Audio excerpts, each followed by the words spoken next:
We are getting closer and closer towards the end of the season. Welcome back to another video on the channel, and today welcome to my Game Week 24 Premier League predictions. Last week was absolutely crazy. Let's hope we have more of the same this week. Okay then, and the first game is a 12:30 kickoff from the Etihad Stadium. It is Manchester City against Everton. Now, of course, Manchester City, their last game was, of course, on Monday night as they beat Brentford 3-1. I had the masterclass on FPL because I captained Foden. He scored a hat-trick. W for me. Everton, their last game, a 2-2 draw against my team, Tottenham Hotspur. I mean, for Everton, that's a massive win. They didn't even win. It's a massive result for them. Personally, I don't think their first goal should have stood, in my opinion. But overall, they fought till the end. And that goal from Jarrod Brathwaite meant everything. And just Goodison Park just literally erupted. But yeah, I mean, Man City, I mean, Phil Foden, what a performance from him on Monday. I thought it was absolutely outstanding. I thought Gavardio at left back was good. I thought Rodri was good as well. I mean, City, I'm obviously with Foden on form at the moment. Haaland and De Bruyne are back. There's only one winner here, and it's Manchester City. Yeah, 3-0 City. Okay, then, and the next game, first 3 o'clock game, Craven Cottage, Fulham against Bournemouth. I think this could be a decent game in my opinion. Course, I mean, you don't really know what to expect with Fulham. I mean, I think the problem Fulham have at the moment. I think ever since they've lost Mitrovic, they haven't really replaced him. To be fair, I mean, Rodrigo Muniz, he's not going to get you goals. I mean, the only player who's probably going to get goals in that Fulham team is probably Willian, and maybe Pereira, Bobby Reed, and maybe João Palhinha. I mean, Fulham in the summer, Fulham just need to buy a striker that will get them goals. Because I'm sorry, a player like Rodrigo Muniz is not going to get you goals. Bournemouth, probably the advantage they have in this game is they have a goal scorer in Dominic Solanke. And I also saw earlier that Bournemouth, they've signed Luis Sinisterra from Leeds on the permanent deal. I mean, if there's any Bournemouth fans who are watching this video, put down in the comments what's your thoughts on that permanent signing of Sinisterra. Is it good? Is it good? Are you happy? Is it not good? I don't know. But yeah, for me, I think Bournemouth are going to sneak a win here. Yeah, 2-1 to the Cherries. Okay, then, and the next game is Liverpool versus Burnley at Anfield. Now, Liverpool, they lost 3-1 against Arsenal last week. Burnley with a 2-2 draw against Fulham. 2 goals for the new boy, David Datro Fofana, on his debut. To be fair, I don't think Liverpool will score like 7 or 8 because, to be fair to James Trafford, he is actually a decent keeper. I think he's saved, I don't know how many saves he's made, but he's saved quite a lot of shots. And I mean, also as well, I mean, Birmingham, they're probably lucky that Liverpool, I mean, look at their injury list. They've got no Szoboszlai, they've got no Salah, then they've got no Konate through suspension in this game, no Thiago.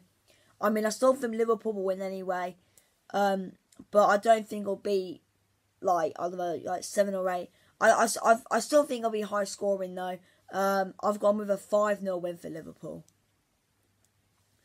Okay, then, and the next game is a huge game down at the bottom at Kenilworth Road. It's 2 teams that got promoted out of the Championship last season. It's Luton Town against Sheffield United. Now, Sheffield United, I mean, I don't even know where to start with them. 5-0 defeat against Aston Villa last week. And it's simple. It's just simply to say Sheffield United were terrible.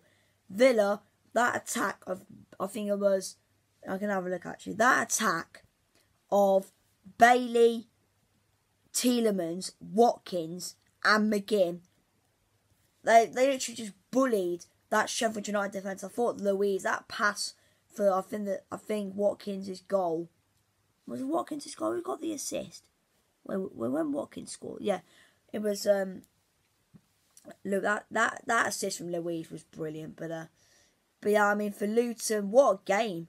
4-4 with Newcastle. I mean, considering Luton, like 10 years ago, they were playing teams like Kidderminster Harriers, Hereford United, and they've just gone to the richest team in the world, Newcastle United, and got a point. That is just incredible, to be fair. I didn't watch the game, but I've seen the highlights on YouTube, match of the day. It looks absolutely incredible. For me, I think Luton are going to win. I think Sheffield United, I don't think they've got a chance in my opinion. I'm going to go 3-0 to Luton. Okay then, and the next game is my team, Tottenham Hotspur, against Brighton. Now, big news for us. Heung-min Son is back. He's back from the Asian Cup of South Korea. We're knocked out by Jordan. And the bloody Jordan are in the Asian Cup final. That's just incredible, to be fair. I mean, I'm buzzing to have Sonny back. But Brighton, I heard today there is no João Pedro for this game, which I bet Brighton fans are probably a bit disappointed in. I mean, I did watch Brighton last week against Crystal Palace. And I thought Brighton, they were brilliant in the first half. Second half, they took the foot off the gas. But yeah, I mean, there were so many individual players that played brilliant. Lamptey was brilliant. Buonate. There was just quite a lot of players in that Brighton team last week. Last week against Palace that were quite decent, to be fair. I mean, overall, I thought the game against Everton for us, I thought the game was mostly positive than negative. Richarlison was brilliant. Mickey van der Ven was brilliant. James Maddison was decent. I mean, at home, with looking at the players that Brighton don't have in this game, as well with us having Sonny back, I think we should win this one. I think we will win, especially with it being at home.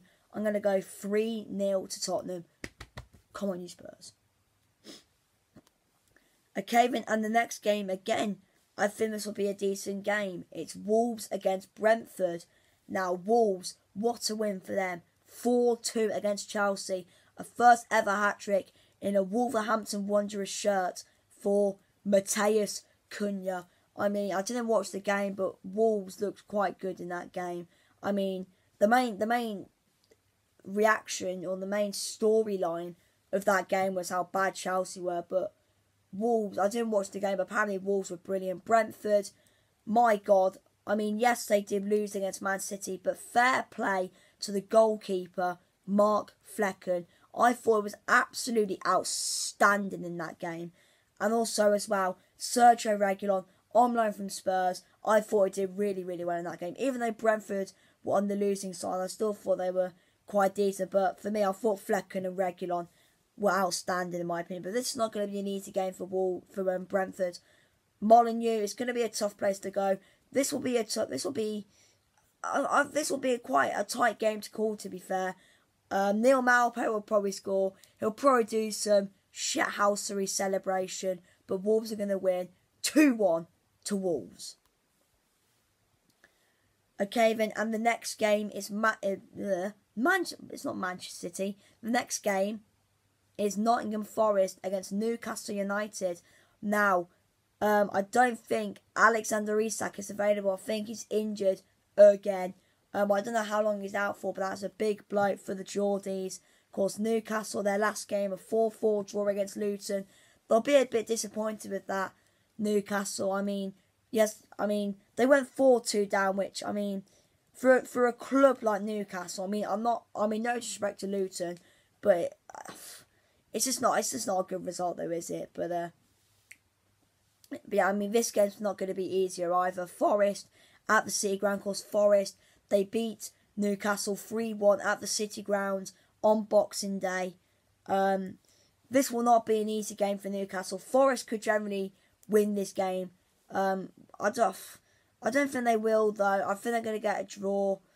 I mean, I won't be surprised if Forest win, but I think a draw will be the result. I'm going to go with a 2-2 draw, Desmond. Okay then, and the next game is West Ham against Arsenal on Sunday. Now, I reckon this will be quite a decent game in my opinion. Of course, last time the two teams met at the London Stadium was in the Carabao Cup, and West Ham won 3-1. I mean, Arsenal, they haven't won at the London Stadium since May 2022, which was nearly 2 years ago. So yeah, I mean, to be fair, I mean, West Ham, they actually don't have the best record against Arsenal. They've only won 4 out of the previous 27 against the Gunners. But yeah, I mean, I don't think I'm the only person that thinks this. I mean, West Ham, they generally could get something out of this game. And yes, they did lose to Man United last week. I mean, that game was kind of boring, to be fair. But Arsenal, I mean, the performance from them last week against Liverpool was really good, to be fair. And if they play like that against West Ham, they'll win. I mean, West Ham will make it difficult for Arsenal, but I think Arsenal are going to win. I'm going to go 2-1 Arsenal. But, yeah, I'm not going to say what I'm about to say because, yeah. Anyway, the next game, the second to last game, is Aston Villa against Manchester United. Probably is game of the weekend, to be honest. I mean, Villa, they're out of the FA Cup. They lost 3-1 against Chelsea. What's going on with Villa at home? They lost to Chelsea, lost to Newcastle. What is going on at Villa? I mean, their last game, I thought they were absolutely outstanding against Sheffield United. But this will be a much tougher game for Villa. Man United, they're getting back. They're slowly getting better. And I mean, Garnacho, I think he's massively underrated at the moment. Kobe Mainoo as well, I think he's a brilliant player. I mean, at the moment, I would generally take him to the Euros, in my opinion. I don't know if you lot would agree with me. Put down in the comments, should Kobe Mainoo go to the Euros for England? I mean, to be fair, I did hear that Ghana are trying to get him to become Ghanaian and change his nationality and stuff. But yeah, I mean, Villa, if they play how they did against Sheffield United, Villa will win this one. But I think United are going to win. It's going to be a scrappy game though. Villa will be up for it because they know they haven't been good at Villa Park recently. They'll want to win at home, but I don't think it's going to happen. I'm going to go with a 2-1 away win for Manchester United. And the final game, Monday night, London derby, South London versus West London, Crystal Palace against Chelsea. Now, both teams, I mean, they're not really good at the moment, are they? Of course, yes, Chelsea played very well against Aston Villa in the FA Cup, but their last league game, 4-2 loss at home to Wolves. No disrespect to Wolves, by the way, but I just think Todd Bowley, I mean, all the Chelsea fans are saying it's Pochettino or Pochettino. For me, I think it's Todd Bowley that's the problem, in my opinion. He's splashing out the castle. I just simply think that Chelsea's squad is too big. Everyone's begging for minutes, but I just think, I mean, Pochettino, he's trying his best. I mean, give the guy some respect, Chelsea fans. He's got you to a League Cup final, for God's sake. But I'm sorry, Chelsea have to win this game. Palace last week against Brighton. I said earlier, I watched the Palace game last week. Palace were awful. How Roy Hodgson is still the manager of Crystal Palace Football Club, I'm still in shock. But, I mean, no Eze or Elise for a few months, I think. They're both injured again. But yeah, Chelsea, they have to win this game. I think they will. Palace are terrible. I'm going to go 3-0 to Chelsea. But up the Eagles. Come on, the Eagles. Come on, Palace. Palace. Oh, that's just cringe. But yeah. Anyway, guys, thank you for watching this video. Smash like, subscribe, and I'll see you for Game Week 25.